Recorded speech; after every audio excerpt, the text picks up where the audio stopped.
চিন্তার বিষয়। আমার মাথায় ধরেই না।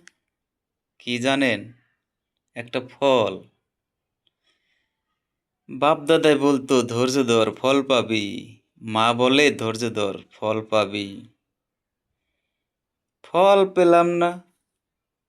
ধৈর্যের ফল যে কেমন বুঝলামই না আজও। আপনি পেয়েছেন? কেমন বলেন তো? আপনি শোনেননি যে ধৈর্যের ফল আছে? পেয়েছেন কখনো?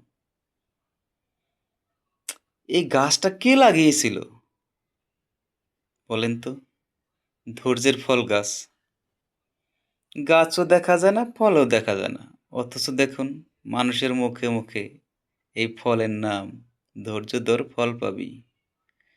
দর্শক, আপনি ধৈর্য ধরুন, ফল পাবেন। আজকের মতো এখানে রাখি।